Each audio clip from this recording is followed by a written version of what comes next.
ჯგუფი ელდრაინი ავღანეთში ISAF-ის მისიაში მონაწილე ჯარისკაცების მხარდასაჭერ პროექტზე მუშაობას ასრულებს. ჯგუფის პირველ სიტს სახელწოდებით ბოლომდე მუსიკოსები ჯარისკაცებს მალე თავად გადასცემენ. ალბომში 12 სიმღერაა შესული და ამ ეტაპზე კომპოზიციების დამუშავება Bravo Records-ის ბაზაზე მიმდინარეობს. ელდრაინის პირველი ალბომის პრეზენტაცია 5 ივლისს სახელმწიფო უნივერსიტეტის სააქტო დარბაზში გაიმართება.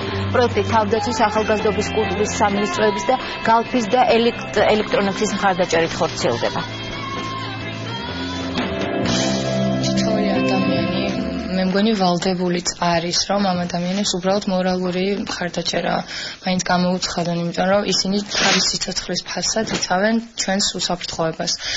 ჩვენი იარაღი კიდევ არის მუსიკა და ინსტრუმენტი, რომლის ენით საშუალებითაც ჩვენ უნდა გადმოვცეთ ის ყველაფერი. თავდაცვის სამინისტროსთან ერთად მუშაობთ იმაზე, რომ ეს ალბათ ეს იყო ძირითადად ბენდის წევრების და ჩვენი Bravo Records-ის იდეა ერთობლივი, რომ ეს გასვლითი კონცერტი საპრეზენტაციო მოეწყო ჯარისკაცების წინაშე ადგილზე ავღანეთში, სადაც ქართველების გარდა დაეწრებიან სხვა ქვეყნების ჯარისკაცების და რა თქმა უნდა მათ დაურიგდებათ ეს CD ალბომი უსასყიდლოდ რა თქმა უნდა და ეს მოეწყობა უახლოეს 2-3 თვეში. ამ ალბომის ჩაწერა არის ძალიან მნიშვნელოვანი ჩვენი სამხედრო მოსამსახურეებისთვის.